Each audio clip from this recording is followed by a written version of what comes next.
And we're live. Hello, everyone. Welcome to Claret and Booze. Sunday night show, bit early for us, 8:30. We're going to try and get wrapped up by 10. I know there's a few of you that do want to phone in, so we'll get around to a few phone calls probably in about half hour, 40 minutes or so. How are you, Mick? Fed up and bored. Look, you know yourself, I weren't really even up for doing this tonight. No. It's just because No. I love doing this. You know I love Claret and Booze. It's just doing a watch along yesterday, like I was saying to you just now, took it a lot out of me because I do try and make it kind of entertaining. We try and talk about anything, but we've covered loads of stuff on me watch alongs. Like we've covered chocolate bars, fizzy drinks, crisps, everything. We're running out of things to talk about every week, like to do it, and it's hard work. Like Well, it really is hard work. that first half especially, there was really nothing, was there? There was nothing at all really to get your teeth into. Yeah, like it was just, I don't know. Like you try and stay positive and just try and think of, what he's saying and that all the time about the leaking goals, and we're not leaking so many goals in. Fixing the foundations. Yeah. Yeah, and he's the same stuff all the time. Like, and it's lovely to hear him bigging us up a bit, but talk, I just want to see it now instead of just talk. Yeah, that's all I want to say, really. Like, well, to be honest, I've not, I'm not angry. I mean, I've done that more of a piss taking review earlier on because do you know something? I still haven't looked back. I haven't gone back and I've still not seen the goal or the goals from the game. I just, yeah, I'll Have you just not seen the goal? no. I know it's supposed to be a good finish. I will Yeah, see it. I can't be asked. I can't be asked. I did watch I watched the Newcastle game earlier on, Newcastle Liverpool, and that was absolutely fucking fantastic. So congratulations, Newcastle fans. You deserve that. 70 years you've been waiting, and do you know what? Bit of a victory for football. Took me back to 2006. That did. It's good to see them stick one up the Liverpool fans. Their support was fucking epic in that place. It was really good, and you saw what it meant to them as well. It was a lovely moment. So yeah, congratulations to those people. They deserve it. Yeah, fair play. Yeah. Yeah, fair. I didn't watch it. I was had enough of football yesterday, so I didn't bother watching it. I missed the boxing last night, so I watched the boxing instead. I caught up on that. Good fight. Was it good, yeah? Yeah, it was good fight. He was a Liverpudlian, little bloke called Nick Ball. Did he have a bet? Did he have a better night than Liverpool? Did he win? Yeah, it really was good. Good little fight, like I said though. But to be honest, part of me forgot that the cup was already on. Yeah. So that's why I missed it as well. Yeah, no, it was good. It was a really good game. It got a little bit interesting towards the end because Liverpool were. I'm not going to say Liverpool was shit. I thought Newcastle were just bang on it. I mean, I think I've seen them do one other game like that. It was in the Champions League when they played PSG, mate. Like they was every time like Joe Linton was making a tackle or something like that. He celebrated everything, every tackle, like bang, and then he'd go over to the crowd and he'd be geeing them up. And it was good to see. It was good to a proper game of football. Liverpool just weren't on that level, but there was a scare because in the 95th minute, what's his name? Chiesa, who was a new sub, he came on, scored a goal, got ruled off for offside, but he weren't offside. It got ruled on, and it was done differently as well. So the VAR obviously told him no, it's a goal, and then what he did was an announcement over the PA speakers. Oh, really? Yeah, look, the referee did an announcement. It was quite strange. It was it was good. Do you think that's going to be a new thing then? I'd like it to be more like that. I'd like them to sort of start explaining shit a little bit more. Do you know what I mean? Yeah. Just to let people in the ground know, because at home you know, but when you're in the ground, you ain't got a Scooby, have you? What's going on? So, but yeah, no. So that was good. Obviously now we've got 2 weeks of respite from West Ham. But you're talking about your watch-alongs. You're struggling. I mean, you've noticed yourself, Mick. I've started toning down on the shows, on like the rambles and stuff like that. I can talk about anything forever. But it ain't even that I don't want to be a negative Nelly. I ain't got a problem with that. I haven't. But I'm actually bored with it now. It's got to the stage now where I'm actually bored. I feel like I'm saying the same things over and over again. And also as well, what's really frustrating is that I kind of think we're a little bit stuck now because I don't think it's going to change. It's not. Even if, like, say, for instance, Potter was to go, which isn't going to happen, they'd just go and get in some other bloke who's just shit anyway. I just feel a little bit flat about it all. And all I want to see, really, I've not listened to a single thing that he said since that Ironcast. I've said that before. I haven't, not at all, because talk is cheap, and he's said a lot about delivering us a brand of football that we can all connect with.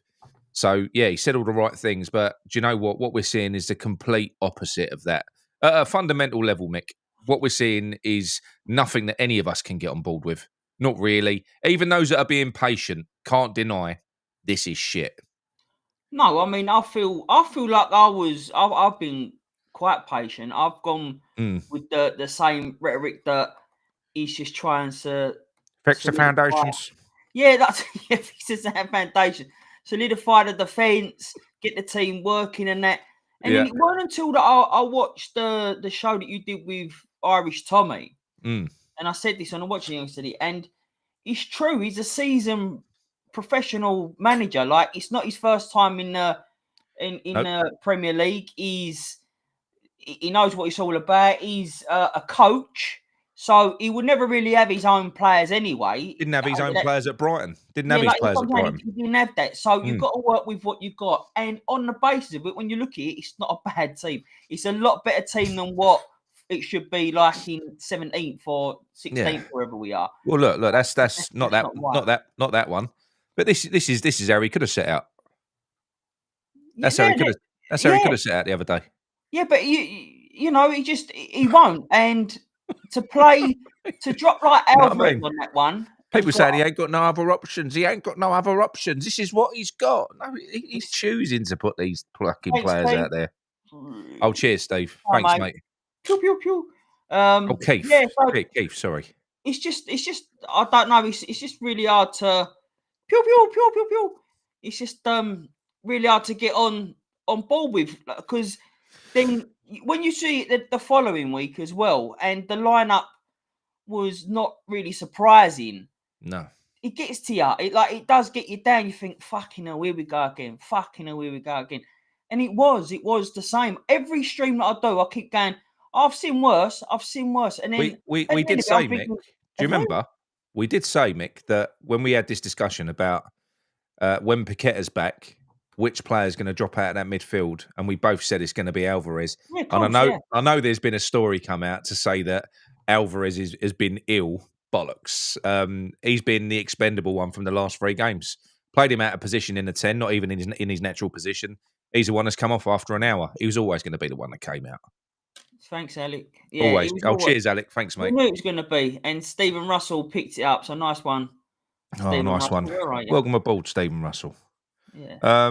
But yeah, no. So it's I'm a little bit downbeat. I mean, I can't remember. I said it on the show that I did earlier on, me bedhead one, where I can't remember. There's 25% of the season left, and the season's dead, and it's like, and I mean properly dead, because I mean we're at a stage now where I feel like he should be just going out there to entertain, to just to try and get something out of the game. And even if people are trying to convince themselves, like they try and do, well, he's using it as a pre-season. Well, if he's using it as a pre-season, why take Scholes out? Why not leave Scholes in the team? Let him carry on playing, because he's a left back for next season. Why not leave him in the team, and start getting the players in the team that you're going to be using as your fundamental pieces for next season? But herein lies the issue, Mick. The players that we're seeing now, a large portion of them, they're going to be here next year. Scholes and James Ward-Prowse and Souček. I'm going to say it. I am hung up on them. Oh, cheers, Al. I'm going to get hung up on them, because they're going to be our midfield next year. They are. That is going to be the midfield. Again, everyone keeps saying about it. Wait, sorry, let me just go back to the point you're saying about people saying it's a pre-season. Okay, well, if it's a pre-season, let's try fucking something different and not the same shit week in and week out at the moment. So I don't know if that's a pre-season. Again, I know people say it's the hope that kills you. Emma's Mikey likes to remind me of that all the time. It's the hope that kills you. But it's all I've got at the moment. I've got to hope and I've got to believe that this is not Potter ball. This is not the way Potter likes to play. Because if it is, then it goes back to what I said on the watch along. What was the point in letting David Moyes go if you still want to play this type of football all the time, week in, week out? Because Moyes will probably get you more results than any other manager playing that way, because he's always done it. So what was the point in just swapping like for like? Personality aside, because Pottery's got a better personality and he bigs his fans up, like he sort of gets it that way. But that's all he's got. Other than that, he's. I thought, you know what? You said it on your ramble, and I said it on the watch along. I've never thought that Potter was an attacking manager, but I thought that he was a tactician. I thought that he knows. That's what's He knew bothered what me. to do. Yeah, I always thought that. Yeah. I've not seen any of that ever since. Even his subs. That's my biggest gripe with him over everything. Is his subs? They're mind blowing. So I don't know what tactician. Do you know what I think the reason is, though? What I think the reason is, when your game plan is to do what we're doing, and look, it isn't exactly the same as David Moyes, but fundamentally it is. It's about rather than defending without the ball, we're defending with it. That's what we're doing. It's the same thing. It's deep, and we're trying to hold the ball in our own third. Everton basically put us under pressure with that yesterday because they was pressing us, and we can't play under pressure. Even Everton were rattling us. But when you have that tactic, Mick, and you're playing with, it is 7 players back, because you've got a back 5 and you've got James Ward-Prowse and Souček sitting deep just in front. That is a defensive 7, right? When you play like that, you don't really have to have any consideration for who you're playing against, because that game plan is going to stifle and ruin virtually any opposition that you come up against. It's going to cause them problems, and you're playing on the counter-attack, and it doesn't matter who we're playing against. That's why, if you're setting up a tactical plan to dismantle the opposition, to sort of have a look at their threats and their backline, and you're finding ways to sort of to be creative and take the game to someone else, then yeah, you've got to be a little bit more creative. But this tactic is not that. This is just, how can we stop? How can we stop? And we are still, even after that game, with a few shots on goal, rock bottom of the creativity charts in terms of chances created, and shots on goal for the Premier League since he's come in. And it's shocking, and it shouldn't be like that. That's what I was saying. Like I was sticking and holding on to the fact that he was trying to sort the defence out and be tighter, if you like. But there's still no need for a seasoned manager with the squad that we've got to be like that of the league with no creativity. It's ridiculous. Like what this geezer says here. Sorry, I don't want to say your name because I've fucked up with names. I've done Fatakis Neophytou. I think I've done it right. Yeah, nice one. And it said next season will be different. Right, now that's my hope. But what have you seen to think that it will be? I've got no faith in that. Right. Let me depress you all further. Right, and you can all argue with me if you want. I'm not a fan. I'm not. Listen, this is my opinion. All right. My opinion is Potter is not as good as what I thought he was, and I didn't rate him that much before he came in. But I got on board with it, and I thought he was tactically astute. All these people that are coming out saying we're going to be playing like Brighton, and I'm thinking, hang on a minute. At Brighton, he finished 15th, then he finished 16th. And then he flirted with 9th, and then Chelsea came and got him, realised he was shit, and got rid of him. That's the fact, right? When he flirted with 9th, he had the very best board behind him at Brighton, and he was being fed the perfect players to help him progress. He ain't getting that at West Ham. So if it took him 2 years, 15th, 16th, and then 9th, being given the likes of Casiedo and McAllister in midfield with Matoma and players like that, because he had fuck all to do with that recruitment. They do it. When Potter and virtually the entire human recruitment team left to go to Chelsea, they got better. It's Tony Bloom and his algorithm and what he does behind the scenes that gets this working. You won't see a manager fail at Brighton. They won't. So they're not gonna fail. De Zerbi come in, they got better. This manager's come in, they've got better. So when people say you've seen it, like, and I'm not calling any other channel out horrible wisely when I say this, but people saying give him his summer transfer window and everything, but then he won't be getting. He's never been the manager to buy his own players. He's been a head coach. He's never been a manager, is he? A manager buys your own players. He's been a head coach. So he can't think like you. I think you clocked onto something in your video earlier on about progressive attacking players who are class players.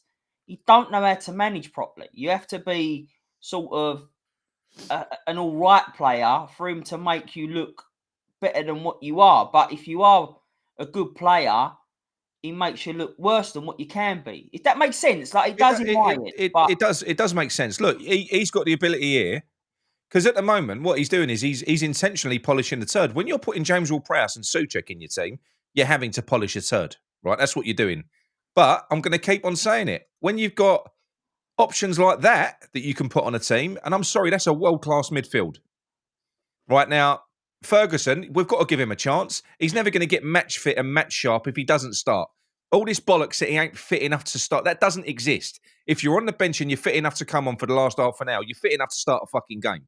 Bowen, we know what he can do, and he works better when he's not a striker. So you'd have twice the Bowen out there in that capacity. And you've got Guilherme, who is an unknown entity that we can't write off because we haven't seen him. But undoubtedly, what that player's got is he's got something that we need, which is pace to burn. He is apparently one of the fastest players in the Premier League, apparently on record as quick as Mbappe. So we've got that player on our bench. We're lacking pace. You've got Scholes, who's brilliant defensively. Kilman and Tadebo will be absolutely fine with Alvarez shielding them. Wan-Bissaka's brilliant. Just go over flat back four.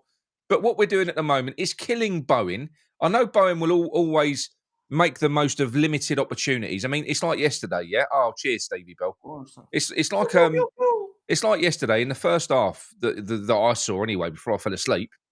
He had 2 touches. They were stifled. You know, he had the header from the fucking corner.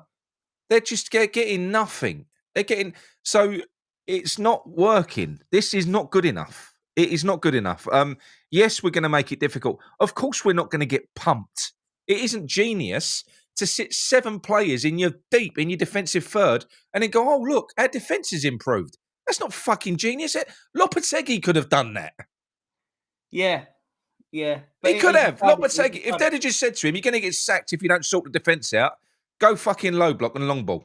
Lopetegui was a fucking madman. Like, he weren't defensive and he wasn't... Green Badge has been let out of prison, by the way. I've just let him out. I know, we've seen him. Lopetegui wasn't defensive and he wasn't offensive. Fuck knows what he was. He was just a madman. I don't know what was happening to him. Well, I think his problem was, if you heard the story, because he isn't that type of manager that he was when he came in. He's quite pragmatic himself. But he was tasked with playing a way that he'd never played before. And he went, yeah, all right, I can do that, because Tim had other managers lined up that he wanted to bring in to fit a philosophy of football that he wanted to implement. Yeah. And some of them went, no. Look, but you can do that, can't you? Yeah, all right. So he was mandated to play in a way which he's not really ever done before, which is why it was so wide open and shit, because he ain't a mental attacking manager, Lopetegui. He's not. No, I know. That's why I was saying to you, what was the point of getting rid of, like, letting Moyes go if you're going to still going for these type of managers? I don't know. It's just we didn't want this as fans. Like, we didn't want this. So anyone who does say, I mean, I ain't heard it for a little while, to be honest with you, but anyone who does say, be careful what you wish for in being a smart ass, that's not what we wish for. No. Look. I'm going to set the fucking record straight on this now. I've had a few people going, oh, but would you rather have had Moyes and Potter? Look, Potter could get twice as bad as what he is now. I'll never wish that we stuck with Moyes, because part of the mitigation that Potter's getting at the moment is this dog shit squad that he's apparently got. Well, David Moyes built that with $500 million. He built that with $500 million. So, no, David Moyes sails off into the sunset, gets a new job. He'll soon fuck their squad up like he did ours. He'll make them all old, you know, and he'll shrink their squad down, because he don't like using lots of players. Neither does Potter by the look of it. But Moyes, not a fucking chance. He done well for us, you know, won us a cup. Thanks, but no fucking thanks. Done. Just because this Lopetegui weren't right and this guy ain't right, or let's just say, just because Lopetegui was shit and Potter don't seem to be that much better at the minute, let's not forget, we was 14th when Potter came in. We're 16th now, right? So it isn't this is a thing. It weren't like he was coming in when we were 17th or 18th. That weren't the case. You know what? Let me ask you something. If we'd have started like this at the start of this season, when You know when Lopetegui came in, if Potter would have started like this and we was playing this football, would fans be calling for his head? Well, we said, what did we say? Like I reckon they would have been. I reckon they would have been. when Potter first come in, Yeah. and there was a lot of positivity around him because of what he was saying. He was saying the right things. He was sweet talking us. It was lovely. Yeah. And but so he was getting a lot of leeway. But in the first few games of his, we were said, listen, had that have been a Moyes or Loppe team that he'd put out then and play well, we'd be straight on their back. We'd be slaughtering them. But we 100%, didn't. yeah. But we are starting to now because he's still playing that same way. In fact, it's got worse. What done me? When we had that 2-week break, and I can't remember who we come back against. I can't remember who it was. Yeah, me And I was neither. all like, I think it might be Brentford when we come back. And I was all like, no, it might not be that one. But I was all like, that's it now. He's had 2 weeks with the squad. We're going to see a different team. Fucking hell, we look worse. We look worse. We look worse. And this is the other. Every time we've come back off of a long break, where we said, oh, he's had time on a training pitch with him now. His best game was 12 hours after he was appointed against Aston Villa when he had no time on a training pitch with him. Yeah, when he had no time. So then I'm seeing we've got 2 weeks now, right? So then we play Wolves. We have got to see. Mate, I was so fucking angered by the Leicester game when we didn't look like we was creating anything, and that we should have done because we controlled that game massively without doing anything. So if we don't, it was Brentford. Yeah, thanks, Freddie. I did say Brentford. I'm sure it was. Thanks, mate. That was awful. That was fucking awful, that game. Yeah, and that was when we first come back, and I was all like, remember, I was going, no, I'm geared up for this one because I feel like we're going to see a different West Ham. So now we've got the 2 weeks off now, and we're playing Wolves. If I don't see more creativity, I don't know. I think I'm going to fucking blow a fuse on that one because I'm not Potter out, but I'm not. I'll tell you now. There's no point. There's no point being Potter out because I'll tell you why. He's a fucking family friend of the board. He's going nowhere. The only way Potter gets sacked is if we're fucking in the bottom three, 10 points away from safety, because there's no way Brady will sanction his sacking. So he's our manager now for the duration. To add to that, he's a bit of a politician as well, which is another reason why I don't listen to him. He's very good at paying lip service and saying the right thing. So I'll just no. I've got no interest in it, really, to be honest. All I want to see is, and I do want to see this. I want to see him start attacking, start fucking, showing some bollocks, showing his teeth. That's what I want to see. I've got no interest in this. This is more negative than under David Moyes because we're playing 7 defensive players. Mate, but under David Moyes, we had more moments in games. There was more moments at least.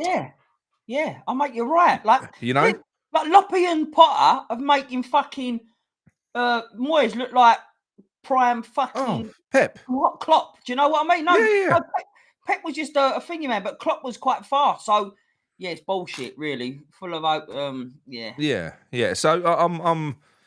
It's gonna be interesting. And like I said, we've got Wolves when we come back. He's gonna have had another 2 weeks with them on the training pitch. I mean, that was the other thing he did, Mick, as well.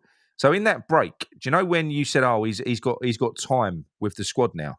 Yeah. Do you know he let him? I'm sure they had not maybe not a week off, but he basically let him go for a break.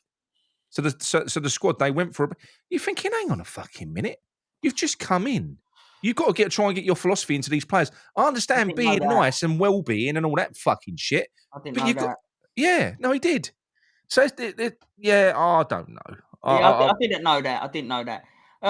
Who was it? Someone said about it weren't Steve Palmer. Someone else said it about Ruud van Nistelrooy. Now, I still will maintain he would have done a better job for us. I think he would have fitted us. With the players. He never fitted Leicester. The minute he signed for Leicester, I did say that's a bad move for him. I did, and it's been proven right there. I still think he would have done good for us. I genuinely do. But we never know, whether I got right or wrong. We're never going to know that because that's dead and gone now. Yeah. Was it there's a part of me. Mark says there. Go on, mate. Go on. No, sorry. I said on the chat last night, right? And I think that you said it as well. But I don't know if you've done it on your rant or there, but in a watch along, I did say there's a part of me. I don't know whether he's got something in his contract that he has to finish above a certain place or they can let him go, or they can let him walk away. Because Well, it's the only I'll tell you what, I reason. fucking hope there is. Well, so do I. So do I. But there's because Yeah. there's got to be a reason he's playing so safe when there's nothing to play for now. But No more. he's got to realise though. He's got to realise though that you do need to score as well. But does So even he? if that's the case, you've got to realise you've got to score as well. You know, you do need to. You need to create. You need. Do you know how clinical your forward players need to fucking be? If I mean Well, a lot more Haaland, than they are now. yeah, well, it ain't that, mate. If you look at Haaland, he don't score every chance he gets. You've got to keep on creating chances. This is what you got to do. But Mark Pendleton says, Nick, I sense a disclaimer coming here. No, there is no disclaimer coming from me. I wear my heart on my sleeve. And do you know what? Early days, I felt a little bit, I was questioning myself, yeah? So I made that apologetic video. I wish I hadn't, to be honest, and I feel dirty for doing it, and I'm never doing it again because just a football fan at the end of the day. That was my opinion. I don't, I kind of, that was a little bit of peer pressure there, and I'm never doing it again. With Potter, I've already said, I'm not Potter out. I'm not going to be waging a campaign, but I will tell you now, if I wake up in the morning and read Potter's stats, won't care, won't bother me. I'm not on board with him, is what I'm saying. Can I be won over? Yes, I can. He can win me over. He can start playing the right players. He can start playing good football. We can start entertaining. All of a sudden, I'll be all over Potter like a rash. But Yeah. I've seen nothing to make me feel like that. Nothing at all. To me, him and his style of football is just a big fat meh. That's it. That's all I'm seeing. That's why I'm hoping that people Yeah. are right in saying that give him to the start of the new season. And I was one of them people. But just from that yesterday, really fucking, I think that's really made me disheartened seeing that team and that yesterday. Because then I'm thinking every week I'm not seeing it.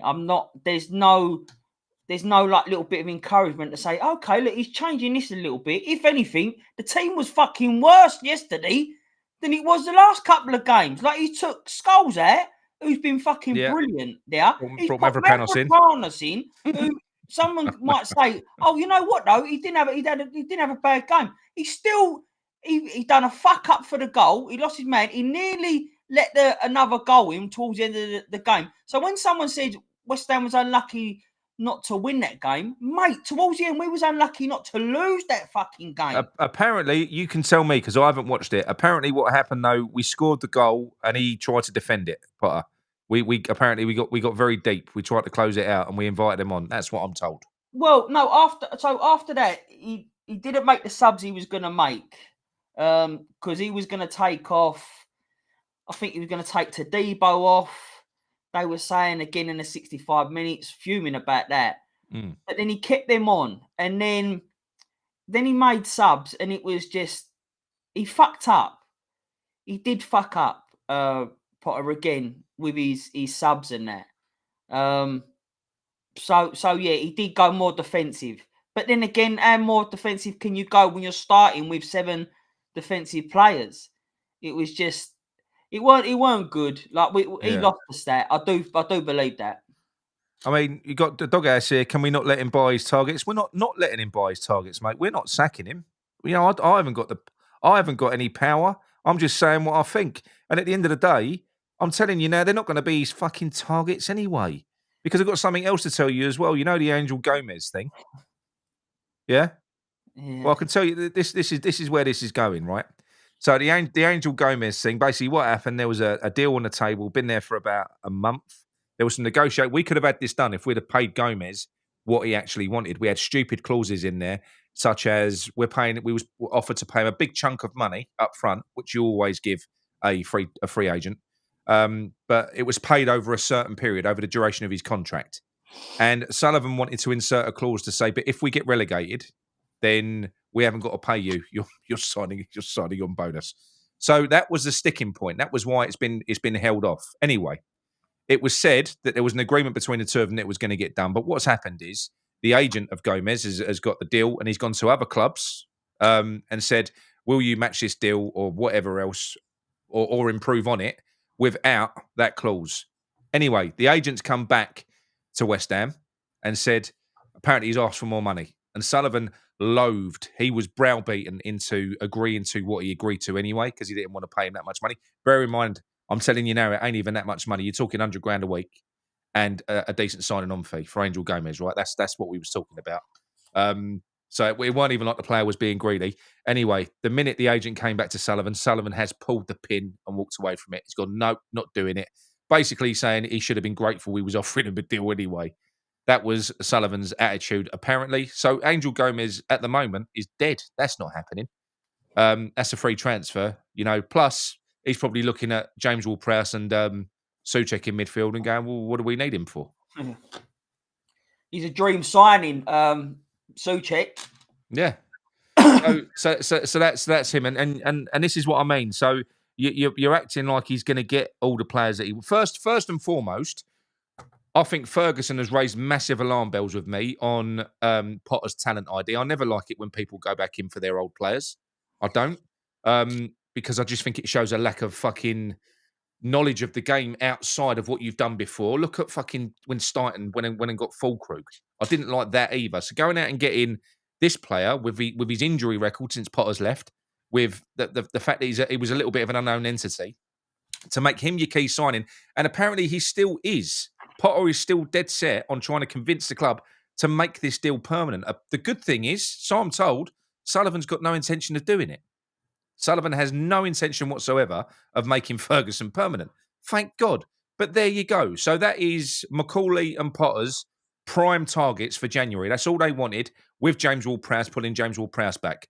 So I meant what I was saying before. I do think we're going to see the quality overall degraded. So I think you can almost kiss goodbye to your so-called Mavericks and your superstars. I think they're going to be gone. We're going to become. So do I. They're going to be gone. We're just going to be left with a lot of very, very efficient players to make us a very efficient, hard-working Premier League team. Because when you do play system-based football, which is what Potter plays, there's no room for Mavericks and individuals. There's no room for it. So better off to have a lesser player that will play in a role and just knock the ball about than have someone who wants to set the world alight. So that's what we're heading for. It's what we're heading for. But yeah, Troj says if we don't back the manager, like I've already said, Troj, I'm not calling Potter out, and I've already said I'm not going to call him out, and it would be futile anyway, even if it got worse, because I can't see him getting shot. I don't believe the KPI thing, by the way.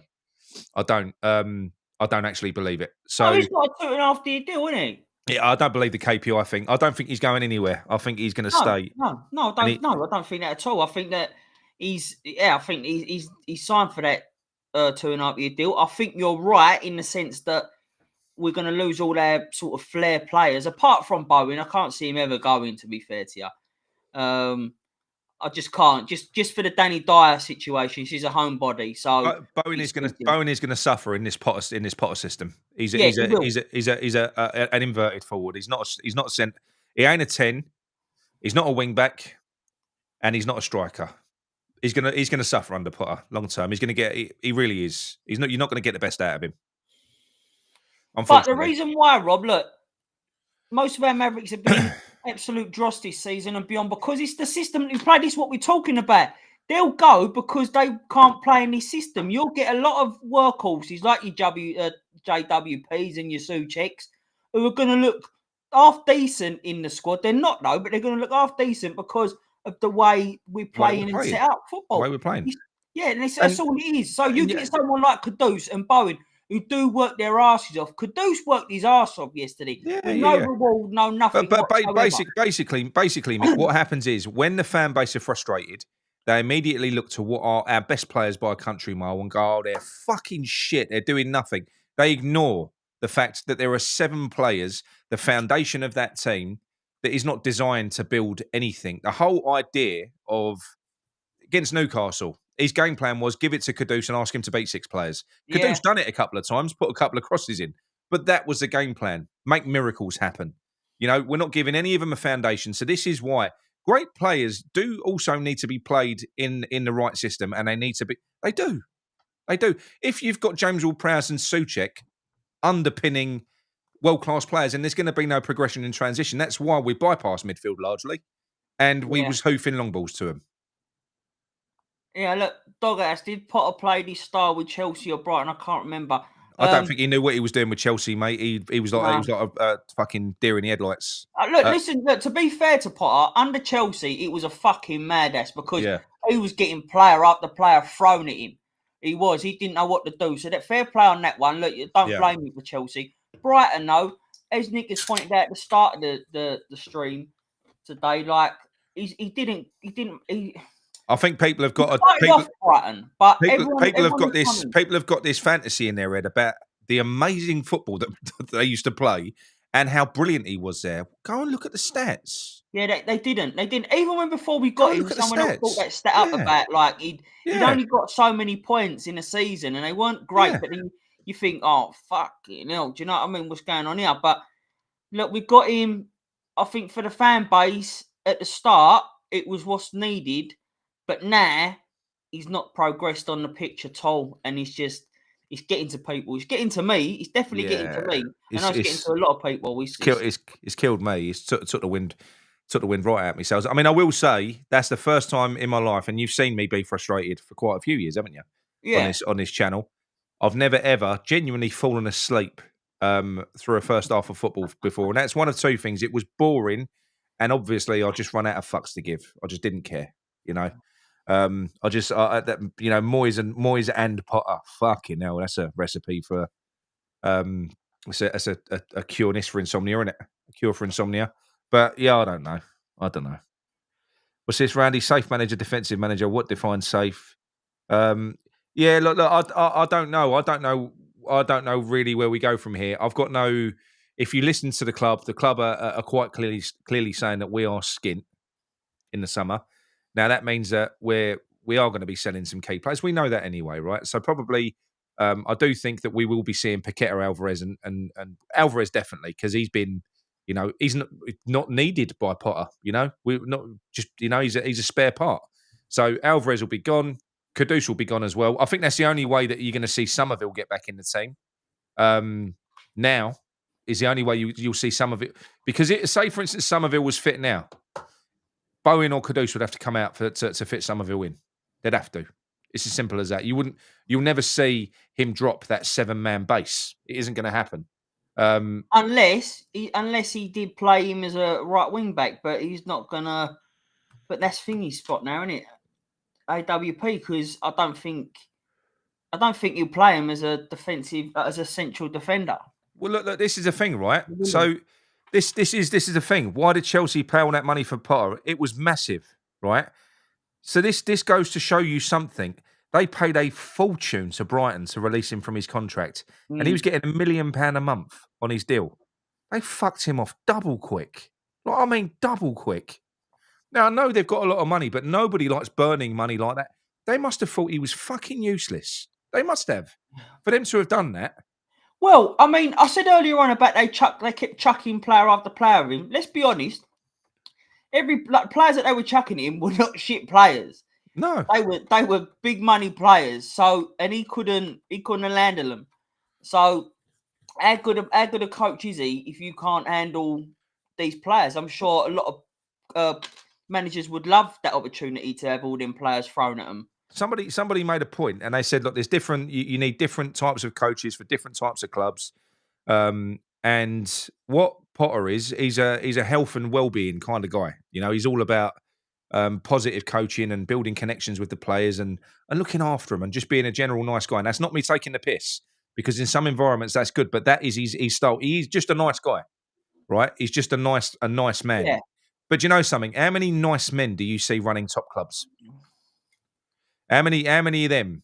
I mean, you seen Pep lose his fucking shit. You see, I mean, Klopp was the same. They are ferocious bastards when they don't get their own way. When players are not doing the right thing, they really are. It's zero tolerance. There aren't any nice people really in top level management. There isn't. Well, look at that from Emma's Mikey. Look, it's not a Brighton stats. 151 matches, 44 wins, 53 draws, 54 losses, 180 goals conceded. And then there's a quote from Reggie, or not a quote, but yeah. Potter is a sort of manager that will total 45 boring points every season. He's going with that. He's going to, yeah. That's what we're going to be looking at. And look, if if we end up in a situation where West Ham recruit very favourably, like Brighton did for him, and he somehow ends up with players of the magnitude of Casiedo and McAllister in midfield, then, oh, yeah, we could be onto something good. We could start looking decent. That ain't going to fucking happen, though, is it? It's not going to happen. You know, those, because what they are as well, they're sort of functional players. They're almost like your midfield. They're really important midfield players. What Sullivan likes spending money on are the big players, the ones further forward, your strikers. I mean, if you look who Potter went out and bought, he went and bought Danny Welbeck, and Danny Welbeck's doing well for Brighton. He is, but that's who he went and bought. So I think Danny Welbeck is. This is a mad thing because I think Danny Welbeck has done better since Potter's left, and he done all right under Potter, but he's been a better player since he's left. Brighton have been better. They have been a better team. Like, he laid the foundations. Yeah. He put it down. Let's get Potter that. Yeah. Let's give him that. He put them foundations down. But I don't think that they minded letting him go, especially for the amount of money they got off of Chelsea for letting him go. But they didn't mind it at all because they replaced him like that. They already had someone set up. They're so well run. It's like this guy at the moment. When De Zerbi went, they had this guy lined up. They're already probably got the next guy lined up for when this one gets headhunted and goes somewhere else. They don't care. They don't care. You know?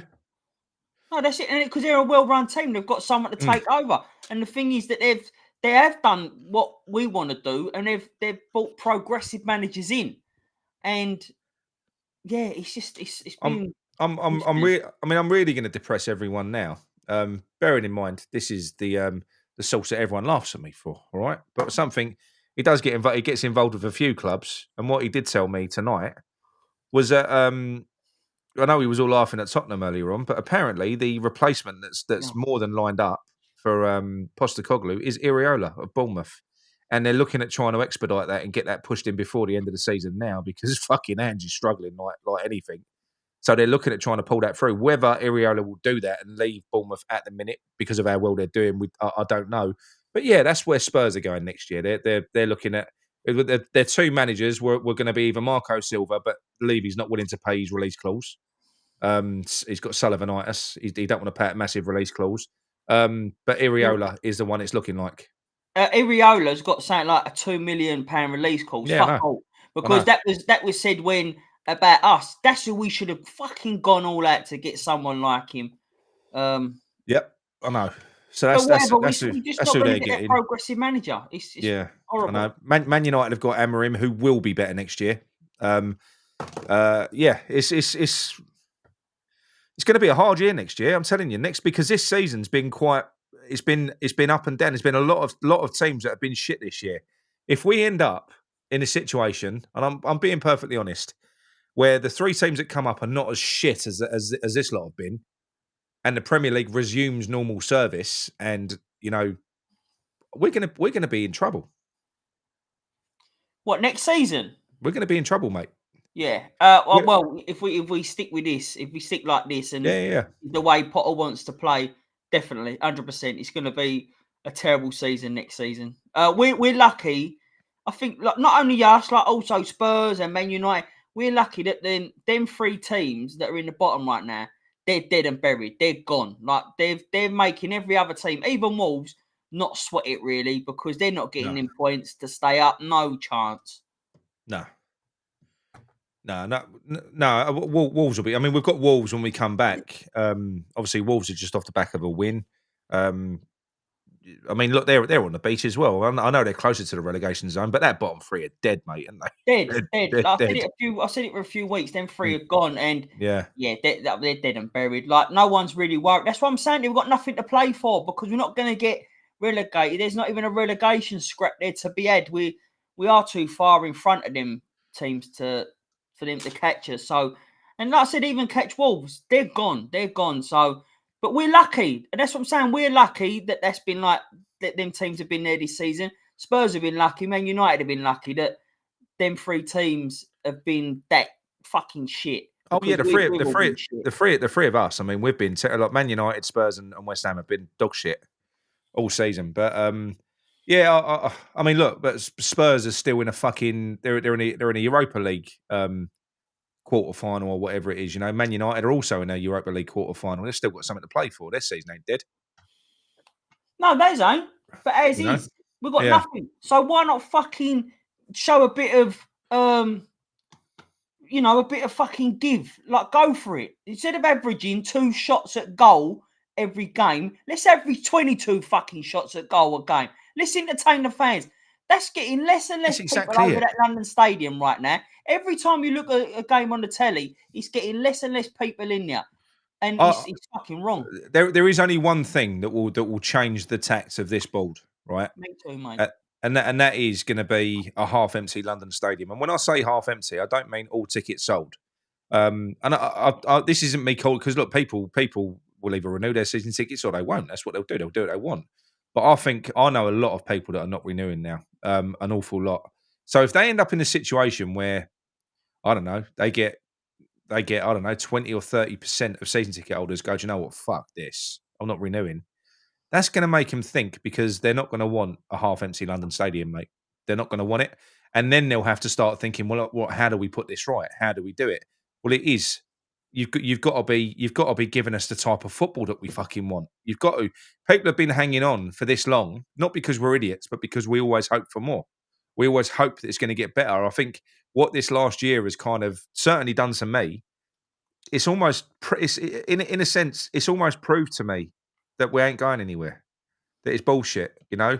I mean, how can they backtrack? I mean, we've been 8 years. This is our 9th season in that stadium where we was promised a world-class team in a world-class stadium.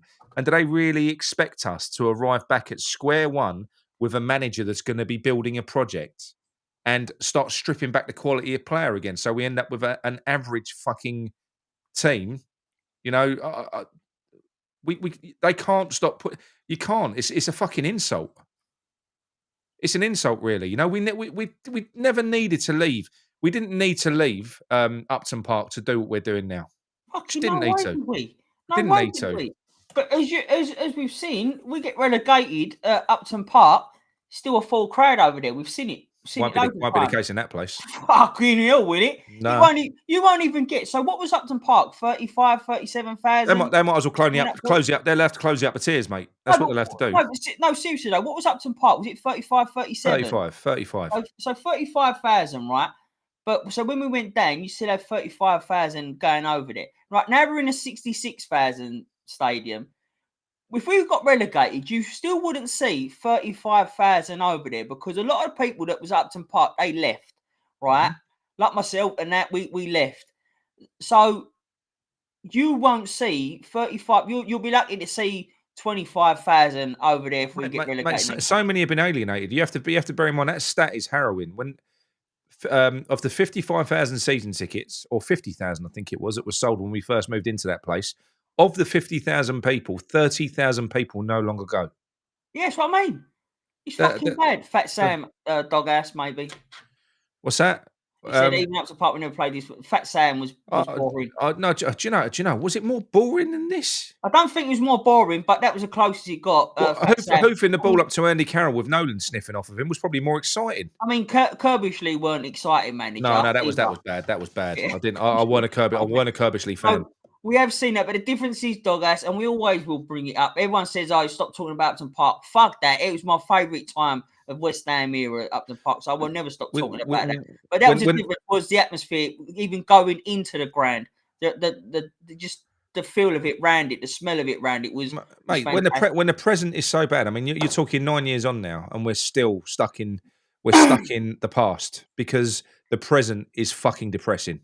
Yeah, it'd be nice to say. It would be nice to say, "Oh, Upton Park was so good," but then now we're making memories at the London Stadium. We ain't even fucking doing that. Well, since we've been there, we've had probably, just say kindly, 10 good games. I don't even remember that, but we've had 10 good games of moments in the London Stadium. It's not like it's shit. There's been a handful, mate, and that's not enough. That is not enough.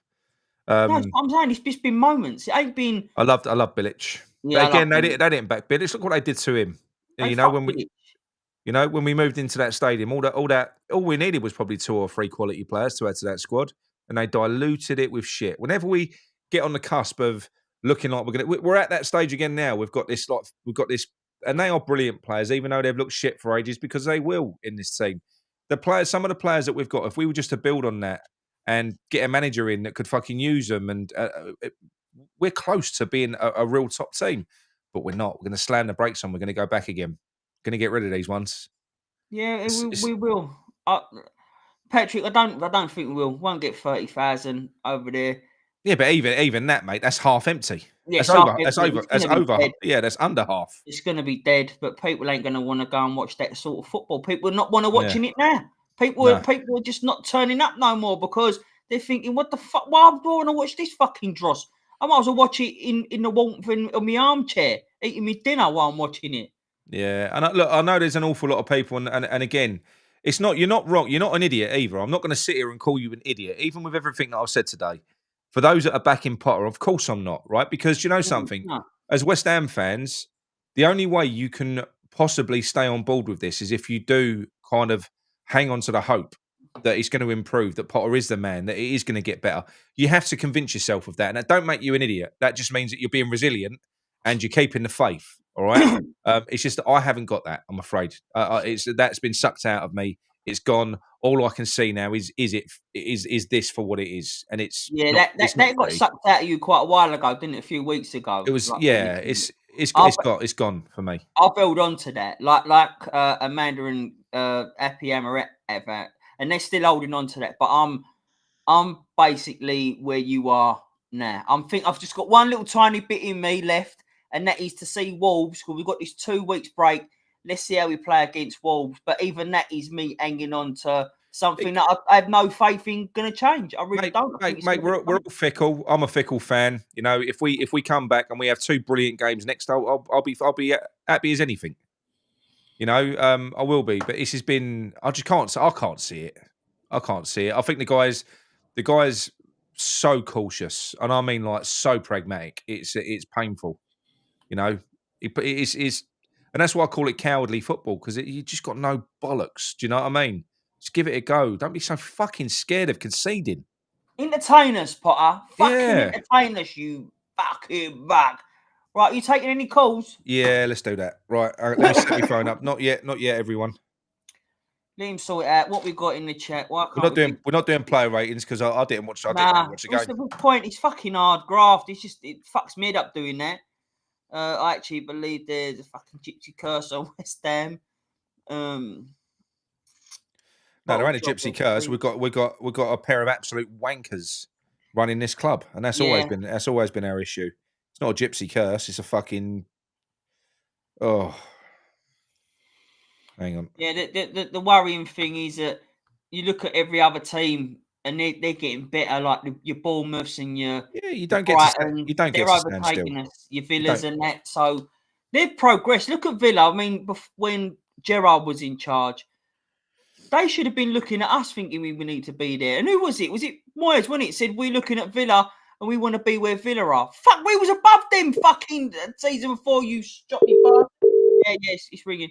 Right, it's working first time. If anyone wants to phone in, you can phone in now. So I know there's a couple that do. I'll leave it open, ready for your call. But yeah, no. So look, I am sorry, everyone. I'm sorry I can't. Look, there's plenty of people that do, and again, I'm not going to have a go at the channels that do that. All right, I'm not, because again, you know, they're just trying to see the positives in it, and that's good. You know, we need that. You need balance. I've just, yeah. Fair play to the channels. Fair play to the channels. We can stay positive with it. Yeah. You know what though? In all honesty, the channels that are staying positive with it, I don't think you're gonna last, mate. I really don't. I can't, because I can't see it. I can't see how you can last being positive. I definitely ain't, and I've tried, really fucking tried. Well, look. Also, this ain't having a go either, but we're fortunate as well. We do this as a hobby, so we don't have to make shows and this ain't me having a dig. You know, we don't have to make shows every day. Because it's not a job for us, you know. You can just don't make a show for 2 weeks. It don't really matter. But for those that do, it's very difficult, you know. And they probably do have to. They probably do have to fucking try and see it from the positive side. You know what I mean? Otherwise, they go mad. Look at George. Glad I come on YouTube. Really cheered me up. You enjoying it, George? Gary? Hello, Nick. Hello, mate. Sorry, mate. How are you? I'm all right. Hello, You Micky. right, Gal? You right, mate? Hello, mate. I've been listening intently to what you've been saying tonight. Go on. I'm sort of in the middle of it all, really, Nick. I watched the game yesterday. Yeah, that's all right, mate. Go on. I mean, I watched the game yesterday. I was sitting there. I mean, it wasn't a great game to watch. No one really expected a classic with Everton, did they? You know, it was going to be a low-scoring game. But as soon as we won the up, I thought, oh, we're going to sit back here. I mean, we did. He invited them on too much. You know, as far as it goes, I'm wondering whether the Somerville injury is maybe after I think he had plans. When I remember that Aston Villa game and Somerville was brilliant. And I think you said it yourself, Nick, about playing him in a wing-back role. Yeah, I can't see it, mate. And I don't think you'll be seeing Wan-Bissaka moved out of that right wing-back role now. I think that was literally, bear in mind, Potter had about 12 hours with the team when he just threw that team together. So yeah, I mean the thing is, I think Somerville comes in, Kudus comes out. That is it. That's what's happening. Well, unless you play, yeah. I mean, it depends. The thing is, to be honest with you, I think the trouble is with this system, with this three at the back. I mean, obviously, look, we were leaking a lot of goals. We all agree that, right? Okay. And he stopped the goals going in, but then you put a counter argument in saying, well, you play seven at the back. Lopetegui didn't do that. Well, maybe he was foolish then. Maybe initially he should have changed things, but he didn't, and he's gone. Ideally, I would like to see a back four now, because that gives you the extra player in midfield or extra forward. But obviously, if you're going to do a back four, then obviously at the moment we've got security of the three centre backs. Obviously, with a back four, Nick. But Gary, Nick, hang on, just say this. With a back four, he's got to have two good centre backs who he can rely on. Now, are Todibo and Kilman those two? That's the thing. Well, Todibo, yes. Yeah. So, and this is the thing. If you're going to play a back four, then you've got to have two solid centre backs who, you know, are really solid. Which under Lopetegui, we was a mess at the back. But obviously, the football's not great. I mean, some fans are saying get into next season. Hang on, Gal. 1 minute. Yeah. The reason that the back four was so fucking shit with Lopetegui was because he played them so high. He played them so. Do you not remember? He used to play them so high. Yeah, he did. Yeah, and we used to get opened up. You can play a back four because at the moment we're playing a back three deep. We could play a back four deep, and then no one's going to get in behind you. No, the strange thing about it is, as much as we criticised Lopetegui, and obviously he had to go because it wasn't working, he fell out with the players. But there was a couple of games, a Newcastle away game where we were superb, and even the Leicester game when we lost, we created a record number of chances. So, you know, it's different. I think some fans, what I'm listening to are saying give him to next season, and some fans are already losing patience. I think he's getting till next season. He is. Yeah, he's going to get till next season. This is what we've got. Yeah. But like I say, I think with Potter, I think, like you said yourself, even the Brighton, that they always struggle to score goals. Brighton, they were quite, because of the way he could plays. be a problem for us. Well, look, listen. The reason for it, and it is quite simple. Do you know when you play a patient possession-based build-up game, which is what he does? You know, it's out from the back, passing along the back line, this, that, the other. You're never, ever, ever going to catch the opposition off guard. You're always going to be attacking against a settled defence. You are. It's as simple as that, which is why you create minimal chances. I think the possession-based teams, it seems to be going away from that a bit now. I mean, I think personally, someone said yesterday, it was a very good statement. They said, watching at the moment is like watching Moyes ball without the excitement of the counter-attack. Yeah. Because obviously, when you look back to the first two seasons under Moyes, you know, we were like 6th and 7th, free in Europe. When we broke, we was exciting, and it a low block, and it worked. Obviously, the third and fourth season, parts of it weren't great, and that's what we seem to remember more, really. I seem to try to remember the good times at Moyes. But one thing I did say, and Nigel Kahn said this, and I totally agree with him, and he did say, and some people ain't go like this, but it's a fact, the 4 years we've had, enjoy the ride, he said. Because he said, that's it. And I said to you weeks ago, once he's gone, whether you like Moyes or you hated him, the fact is we had 3 good years when you think about what we've done in Europe and the top 6, 7 finishes. And I said West Ham will revert back to type. And it's exactly what we've done. Yeah, and you said it yourself, Nick. Yeah, I mean, I watched West Ham for years. We have. We've always done this. We have. We have, and it's not deniable. But the fact of the matter is, Moyes' time had come to an end. It turned to shit for the last 2 years, Gary. Shit. Well, Dog The shit. first half of last season, we obviously had that December run where we won 4 games, but it fell apart after Christmas. But Gary, he almost got us relegated the last season. And then this last season where he came to, we had a run of games at the start of the season where I called it right at the start. Because if you looked at our fucking XG, we were lucky to be getting anything from any of the games that we were getting anything from. And I said it won't last. So Nick, you're right. I mean, it fell apart towards the end. But there is nothing to not like, because what you're saying is we peaked as a club, and that's David Moyes was there at the time. But David Moyes ran his course with West Ham. We was on our way down with Moyes, Gary. That's why Moyes ain't here no more. No, I know, but what I'm saying to any manager, no matter how good, even Pep now, you'll only get so many years of it going well, and eventually the system will start to fall apart and it will go wrong. Even Man City this season, they fell apart, they're nowhere near what they were. Are we comparing Moyes with? No, with Pep no. now? But what I'm trying to say to you, with West Ham, we've always done this. I remember '86 with 3 points and winning the first division from the title. Yeah. Following season, nearly got relegated. 2016, brilliant team. Should have been top 4 that season. What happened after that? So West Ham, I've always done this, Nick. They never build. Yeah, I agree. I agree, and I've said that's where I am now, Gary.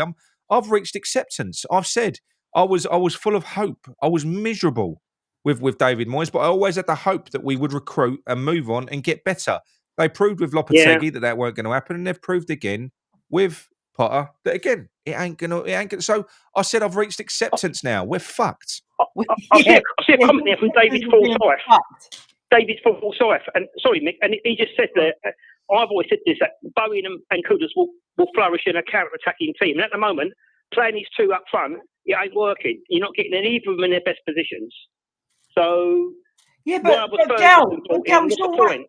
But it's not the only reason why about just playing them 2 up front.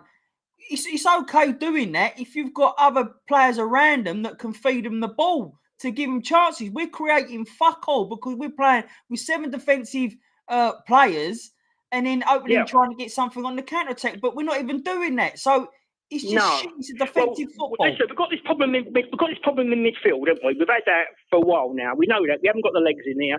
Fofana would sort a lot of that out. I know Nick likes Fofana.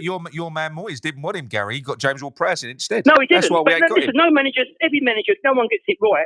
And he's not my man. He's not Moyes. He's not my man, Nick. All I can appreciate was the good times we had under him. That's all I'm saying. I'm just saying. But you mentioned Fofana. We could have had him. Yes, we should. And it was a mistake. We should have had him. He went and watched him get man of the match and score at the Emirates, and said, I want James Ward-Prowse instead. That's what he said. I know. This is the trouble now. We're in this dilemma. And even if Potter gets his players he wants, it might not be what we like. The other problem I've got with Gilmeri, I've been saying for weeks of him. I'm pretty certain that the players that we get are not going to be the ones that I like. I'm almost certain. No, I don't think so. I'm almost certain. I don't think this is going to work out. Hang on, Gal. What does that mean?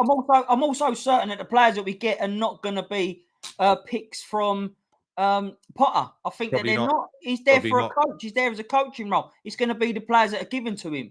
Yeah. Yeah. I mean, like you say, it's going to be interesting. I mean, like Gilmeri. Why? I mean, I've been going on about this for weeks now. I'm not the only one.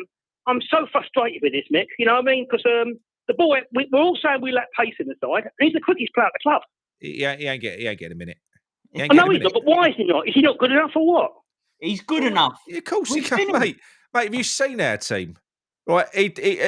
Yes, he's look. Listen, we're desperate for pace. There's certainly no reason why. When he came in against Chelsea, he looked fucking good for a little while. That's what I'm saying to you, Nick. Shit, whenever I've seen him, he looks like a player that needs minutes to get up to speed. He ain't going to get it doing what we're doing now, though. Neither is Ferguson. Ferguson ain't going to get match. We could have sold him. We could have got our money back on Gilmeri. Now, Potter don't rate him. Why do you let him go? Why is he keeping him? Apparently, Potter blocked a move to Porto where we could have got our money back. Exactly.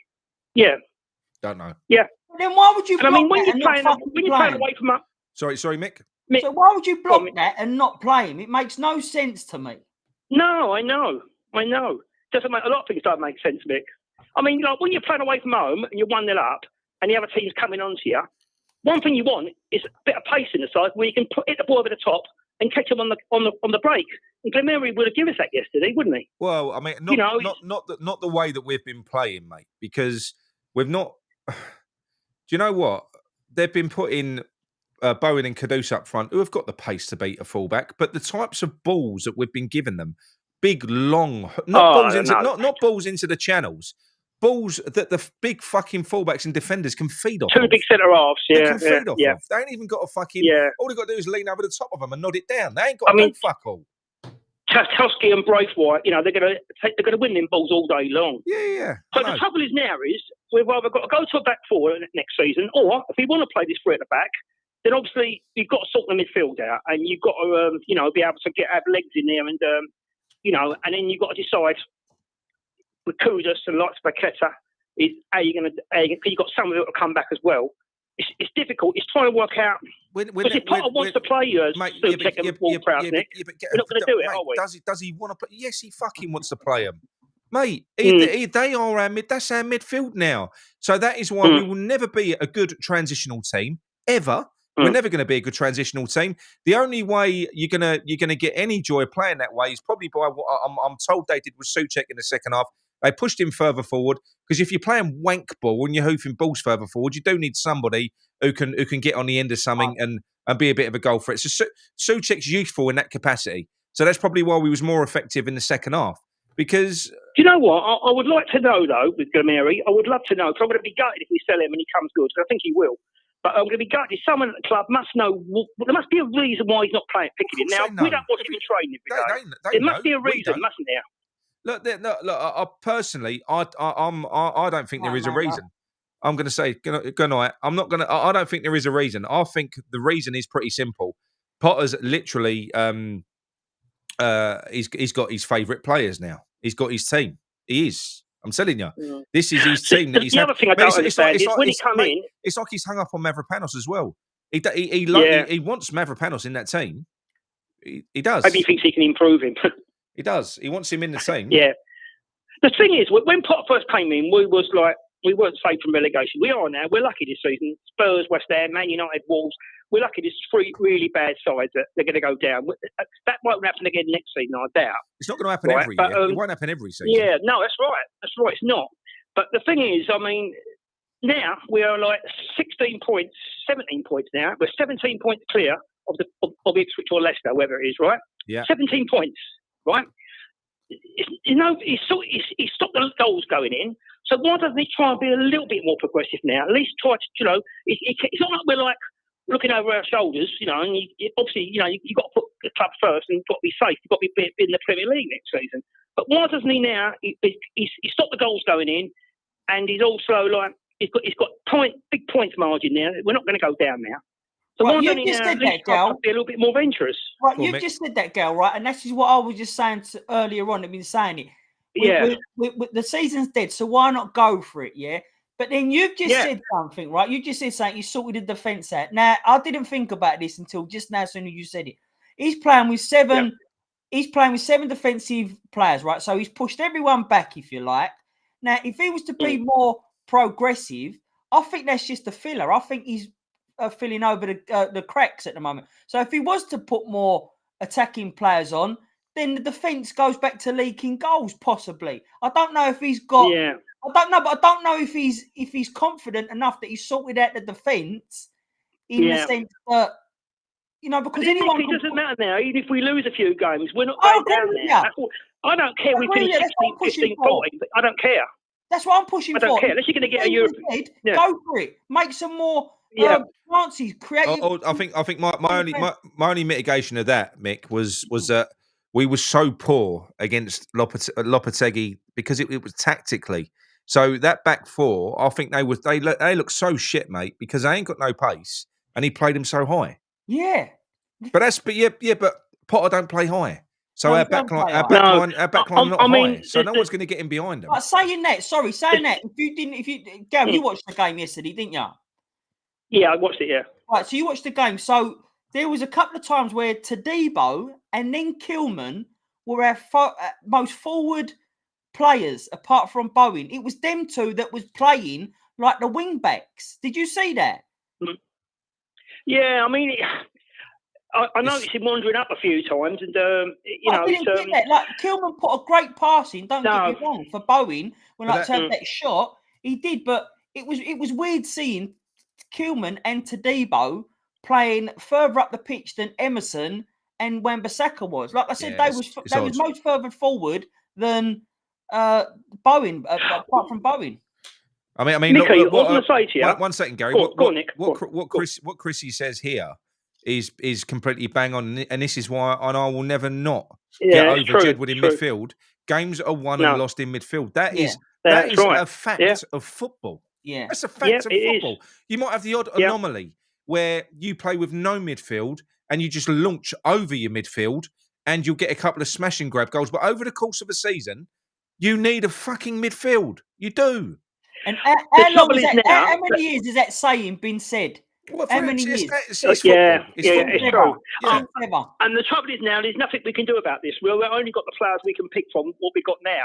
So we're not going to resolve this midfield issue this season. It's not going to happen now. The only thing you can do, if he's going to play three at the back, and you've got your two fullbacks pushing on, you've got to play maybe start Fulkirk, or Ferguson, put Bowen back on the right where he's best at, and then maybe you can drop Kudus into a midfield role. Now, we're saying we ain't got the legs. Kudus has got legs. And if you had Kudus in the midfield a little bit deeper, where he's running at people rather than back to goal. Here, I've been called, mate, you could have done it in the last game. I've been calling for it for fucking years. I know. Since he's come in, I've been calling. I mean, that team, right, let's go back to Newcastle. That team against, do you know what? The midfield three of Newcastle shit all over ours. Well, that three would have been a match for them. Yeah. That three would have been a match for Guimaraes, Tonali, and the other fucker they've got in the middle there. It would have been enough. A 3 versus 3 with them, they would have been fine. Would have had the pace, the power, the guile. You've got a ball carrier. You've got someone who's creative. Would have been fucking so much better, so much more. And you know what? Bowen, Ferguson, and Guillaume would have had something to feed off of. Yeah, that's right. You think next season, trying to be positive about it a little bit, because it's a terrible season, really, overall. But if you've got Guimaraes, if he does break into the side, and you've got Somerville either side, you've got a lot of pace either flank, and if you could get that box-to-box midfielder in with another striker, then suddenly you've got a different proposition altogether. Yeah. There's the potential there for it to be a good season next season, but it's got to get the transfers right. I'll be honest with you, I don't see it when I look at the other teams now. And I seriously, when I'm Brentford are always going to be a good team in the Premier League. They're never going to really hit the top 6, I don't think, but they're always going to be a real solid fucking mid-table disruptor. You've got Bournemouth who are making waves now.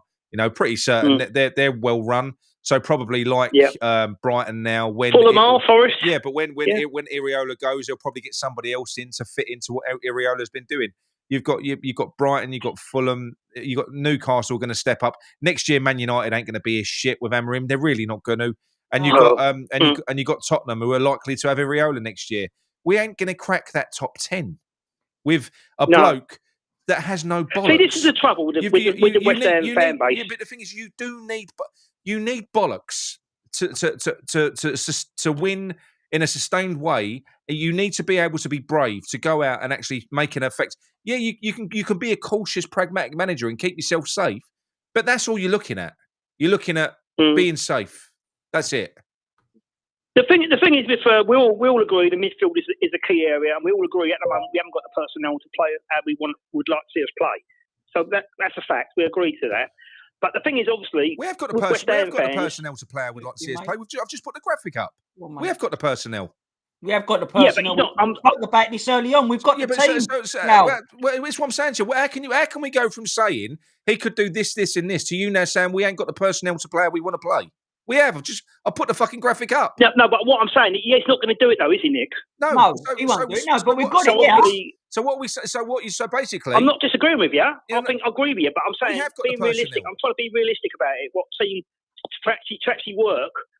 I don't think he with Kudus. Maybe he doesn't trust him. But I don't know. He don't trust anyone that's not a defender.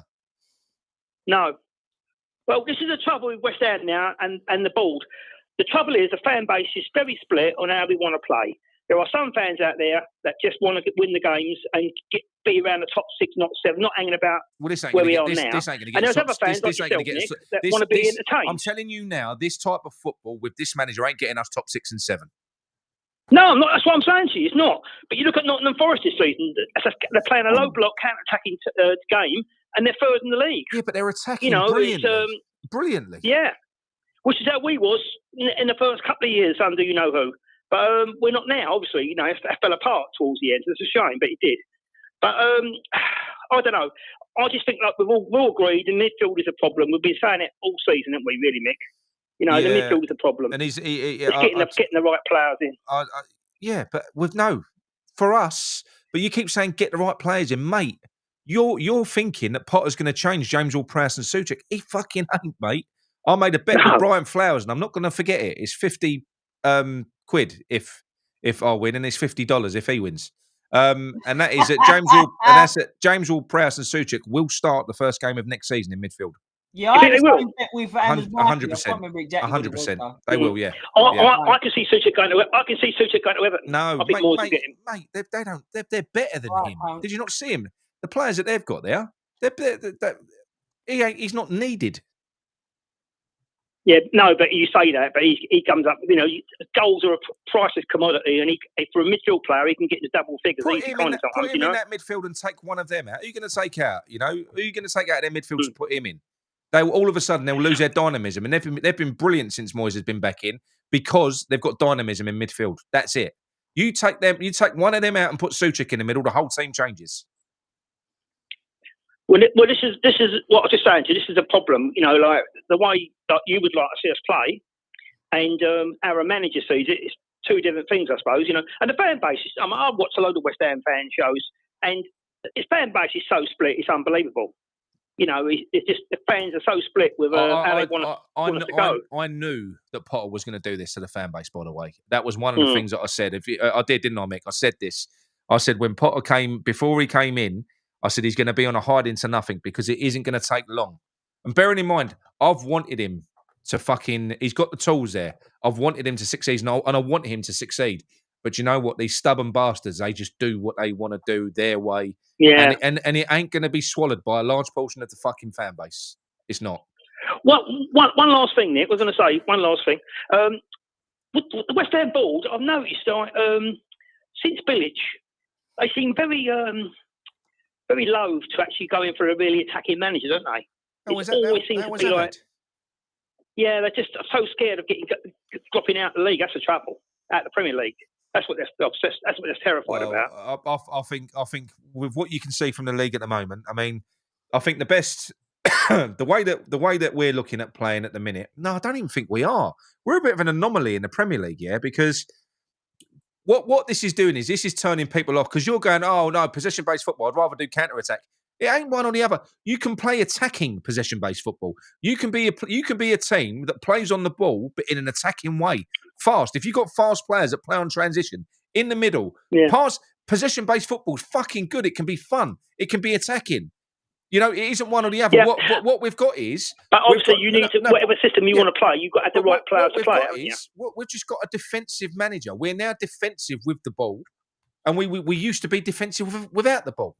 But we're defensive with the ball, without it. So it isn't possession versus non-possession. It's the mentality of the manager. Yeah. Yeah, it's like I say, they've got to sort the midfield out, and we can't do nothing. He's not going to. He's not going to. He's not going to do what we want. He's not going to play. No. I think what you were saying to me earlier, Nick, was it you want to see Kudus, Paqueta, and Alvarez in midfield three? Alvarez is a CDM. Alvarez is a CDM with Kudus and Paqueta. So you've got perfect balance there. We know that Paqueta is a fucking ferocious midfielder when he wants to be. When he's on it, you know, if he's and as a saying that John says as well, iron sharpens iron. Good players play better with good players. There's no weak links there. So at the moment, I'm going to put it up again. I know you're all bored with seeing it, but you play Alvarez there. At the moment, what we see, when you've put Alvarez in with Souček and James Ward-Prowse, neither of them two fuckers can carry the ball. Alvarez is the only one that can drive with the ball. Now, if you put Alvarez there, Alvarez will just give the ball to Kudus or Paqueta. That's all he'll do. He'll pick it up. He'll recycle it. So what would you do then? If you play those three in the midfield, are you still playing with three at the back with wing backs with two up front? No, is that what you're saying? Going back four. Going back four. Yeah, and then that's what I said to you at the start of the call. Then you've got to have two really solid centre backs to do that. Well, look, I'm sorry, but if Kilman can't play as part of a back two, then he's fucking shit. So we paid 40 million for him. So I don't think he is shit. We overpaid. We all know that. I don't think he is shit, by the way. I think him No, and the other defenders were exposed by Lopetegui's poor tactics in playing a He high can't line. play with Mavropano, so Nick, can he? You noticed that? No, but if you play a back four, but just don't play him so fucking high, then no one's going to get him behind him and make him look stupid. What, like a mid-block? Yeah, exactly. Then if you've got to play Alvarez then and tell him to just sit. Well, I've noticed with Alvarez, he's playing him as a number 10 almost, you know? Yeah, but Alvarez would sit and destroy it if you had Kudus and Paqueta in there. He ain't going to sit when he's got that fucking donkey one side and James Ward-Prowse the other, because neither of them two can drive with the ball and progress it up the field, which is why he's the one who goes on I'm looking at your team now. I'm looking at your team now. So you wouldn't have Somerville in that team then. You've gone for Glameri rather than Somerville. No. So with all the he's players out for the season, isn't he? With all the players No, fit, but I'm going ideally if everyone's available. With all the players fit, this would be my chosen first team. Jimmy on the left, Have a Fulkrug up front, Bowen on the right, Paqueta, Kudus, Alvarez, Scholes, Kilman, Todibo, Wan-Bissaka. That would be my team. The other interesting one you said the other day was quite interesting. And I said to you earlier about two wide players in Somerville and Glameri, and you said about he ain't leaving Wan-Bissaka. But you made a good point. It was quite interesting. You said, what about switching Wan-Bissaka on the right side of a three to Bigo, Kilman, and then you'd have Jimmy on the right wing back. I just don't think he's going to do it, mate. I don't think he will. No, but I'm saying it. But you mentioned that. It's quite interesting what you said. Yeah. No. All right, Gary, it gives you lots of pace. Gary, I'm going to let you go, mate, just in case anyone else does want to phone in, mate. And no, it's fine. It's a lovely call, and I'll speak to you soon. Cheers, Gal. Yep. Take care, Nick. Cheers, Gal. Come on, Mick. Thanks, take care, mate. Bye. See ya. Yeah, look, it is frustrating, and look, he's right. I don't disagree with what he's saying, but I think what people are doing is, it's like Gary saying, it's going to be all right when he sorts. So people are acting as if this midfield is a makeshift for Potter, and it's all going to be sorted. It ain't going to be sorted. Yeah, but this is where I got the hope, because I can't get behind that, because if we are going to see James Ward-Prowse and Souček in midfield next season, I think I'm not going to fucking watch any game. So you can be fucked with your watch-alongs, because I'm not going to do anything. I think I'll struggle, mate, if it continues. I'm struggling now.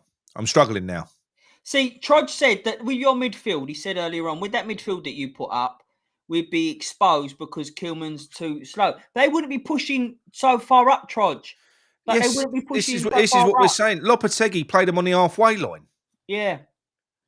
That's why we got so exposed. That's why we got fucked with so many goals being scored.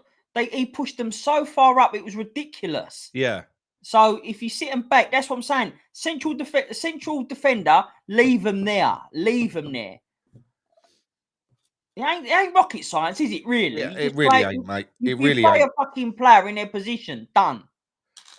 Yeah, look, if anyone does want to phone in, I'll put my number up now quickly. If anyone does, we'll keep going till about 1:15. No, 1:15. Fucking hell, we've done all right going this late. I didn't think it'd be going this long for how it'd been. It's been quite a laid-back show, though, really, when you think about it. No, yeah, we could have got. I just think, but I said he wasn't even fucking angry with it. Weren't even angry with it. Next season, Somerville, JW Press, and Bowen, 100%. Yeah, I think. Look. I'm hoping that he proves me wrong. It isn't personal with me and Potter. I can't say I like him. I don't dislike him either. I'm ambivalent towards him, to be honest. At the minute, exactly right, Robert. I said this. You know what people were saying, that Souček was man of the match yesterday. For what? Listen. Every time he scores, he's man of the match. So no, to be fair to him, as soon as he scored, he turned into like fucking Messi. He was here and there and everywhere. But up until that he scored, apart from one pass that he put into, I think it was Emerson or Kudus. He didn't turn into Messi. I don't believe you. But I've just, it's a bit of an exaggeration. But he was the bollocks. But he was never man of the match. For me, Bowen was man of the match just for the way he tried. He fucking tried his art out. Bowen, I think they're all heroes playing out there in this system. I've got to be honest. Fucking right they are. But you know what? He didn't have a good game. And someone said for their man of the match. But Wan-Bissaka, for what we've seen of him, he's been consistently good gaming, like week in, week out for us. But he wasn't fantastic yesterday. He probably had his worst game for us, but that wasn't. It weren't a bad game, if you get what I mean. No. It was still, It's a high bar with Wan-Bissaka, yeah, isn't it? he was still good, but it wasn't the normal Wan-Bissaka that you saw. Nailed on hammer of the year. Yeah, I think so. I think he needs to be. He's been consistently good. Like, yeah. I think hammer of the year. I don't think there's loads to choose from. To be fair to him. No, but I think that he's definitely the standout candidate, and he's been consistently good. Obviously, young hammer of the year will definitely go to Scholes. Yeah. He's been good. I mean, again, that's another one with what do you call it? With Scholes as well. I mean, people keep on saying, "Oh, it's a pre-season." I don't know. We're in a pre-season. Well, if it's a pre-season, why are you taking Scholes? He's going to be our left back next year, and he'd leave him in the fucking team. Leave him in the team. Yeah, leave him in the team. If Emerson's going in the summer, leave him in the team. Leave Emerson as a backup. I don't think he's warranted his place back, Emerson. I really don't. I can't see it. He wasn't even terrible yesterday, but Scholes is just a player. He is. He has been this season from what we've seen. Can you explain to Zinksy why we can't be a top 6 club and be like Newcastle, Bournemouth, and Brighton? Because of the fucking managers we choose, because of the board that we've got, mate, Zinksy, there's a lot of reasons why we can't be in Newcastle, Bournemouth, and Brighton. They're going in the right direction. We ain't. We've gone fucking backwards rather than going forwards. They are going forwards. Yeah, them clubs that you're mentioning. We are definitely going backwards. You've got to capitalise on the good times. You've got to know when you got it good and build on it. That's what you've got to do. Because it's very difficult in the Premier League. It's dog eat dog. So as we've seen, people have filled our space now. So that space that we was holding in that top 6 or 7, we've been replaced. We've now got to fight to try and get up and around there again. And it ain't going to be easy. And that's what we should have been building on. You should have had managers like, just other managers looking at our team going, we want to be where West Ham are. Instead, you had our managers like David Moyes saying, we want to be where Aston Villa are. Are you fucking shitting me? Because the season before that, we was miles in front of Aston Villa.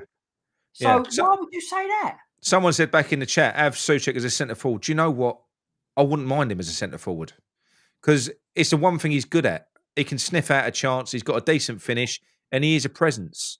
I wouldn't moan about Souček if we played him up front. I don't think he'd be a great striker, but I just want him out of midfield because he does fuck all in midfield. Everything he gets credit for isn't midfield work. It's not. It's scoring. It's popping up and scoring a goal. That's not. He doesn't ever get credit for his actual fucking job. No, he don't. He always get. Look, we were saying this yesterday. He's such a lovely bloke. You can tell it. You can see it. I love the fact that he loves West Ham. I do. As a man, I really like him. But a player, he's more of a hindrance in the majority of the game than he is a positive. It is. That's right. That's right. Because every now and then he'll pop up with a goal. Great goal yesterday. Yeah. But it doesn't warrant a starting place and a playing 90 minutes for me. It just doesn't. No. Well, him popping up every 5 games or whatever it is. I think he scored 7 goals this season. Him popping up every 5 games with a goal isn't good enough when you consider what it does to our team. Like I said to you, if you was to take Everton's team, pull out Decore and drop Souček in there or someone like that, all of a sudden their team changes. You know, it does. It becomes less dynamic. It becomes, they've been good. Whether I mean, if Moyes does it, then he's an even bigger fucking idiot than what I ever thought he was.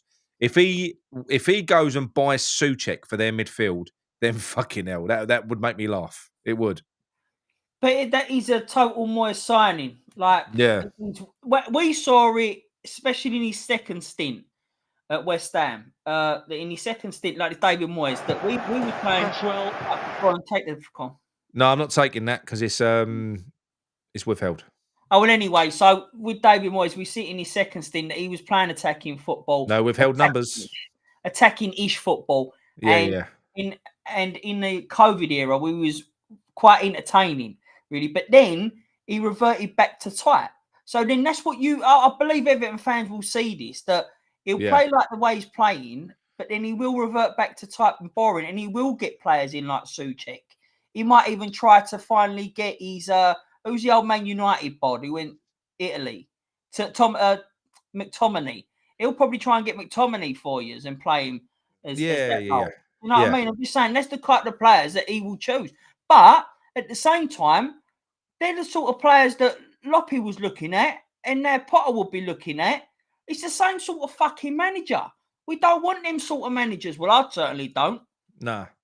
It's well, look. Gomez is a type of midfielder that would completely and utterly transform our midfield because he's completely different. He is dynamic. He is. If you was to drop him in there, because not just him on his own, but if you used to have him with a Fofana-like player, someone like that, completely transform our midfield. That's what it does. But again, they're not going to break their back to do it. I mean, that's a. Do you know what? Right, it would have cost them probably 20 million, probably 15 to 20 million to get that player in. That's what it would have cost them. Yeah. That's when you think about it, that's for the level of player that you're getting there. I mean, we're looking at spending 20 million on fucking Soler. That was the release that was his release clause. I know we're not going to activate that, but no. Okay, so how much would he be Gomez as if you was to buy him? You'd be looking at 40 million for him. Exactly, that's what I'm saying to you. So you're still getting a bargain. Yeah. You'd be looking at 40 million. And someone we are desperate for because he's a box-to-box midfielder who he's a workhorse, but he's good with it. He like pulls strings in the midfield. That's what I've found and what I've learned just recently. The way it works with free transfers is the players generally get half of what their market value is. So they run their contract down, and if their market value is, I don't know, 40 million, they'll negotiate a 20 million pound payment direct to them. And it's a risk that they take because with them running their contract down, they could go and get a career-ending injury, towards the end of their contract. So they're taking a risk themselves, and they do it. It's obviously cheaper for the club that's buying them, and they get the benefit. I mean, Lille must be fuming losing him and fucking Jonathan David on a free. Well, yeah, but I mean they're in the Champions League, aren't they? Yeah. So, but anyway, look, I think what we do, mate, we'll wrap it up now because it is Sunday night, and I don't want to piss on anyone's chips anymore. I don't think it's been too damn beat. We're only saying it how it is. No, it wasn't damn beat. It was just literally we're talking the truth, and we weren't angry about it. We're just not angry about it. We just blah about it because it's our West Ham isn't. I'm dying to be a flip flop. I'm dying for us to come back, play Wolves, be amazing, and for me to be coming on screen singing Potter's praises because I will. Right? I don't dislike Potter. It isn't a personal thing like it was with Moyes in the end. Right? It's not personal. I've got no feelings for him either way. I will have if he turns into the type of manager that we all want. He sums it up here. Ralph, enjoying the sun. I ain't worried. This isn't my West Ham. It's not. And it hasn't been for a while. Well, don't ever go over the stadium, mate. Because that's when you really feel it. That's why I won't go anymore. Not yet. Anyway, not yet. I said I'm not going to go anymore this season to home games.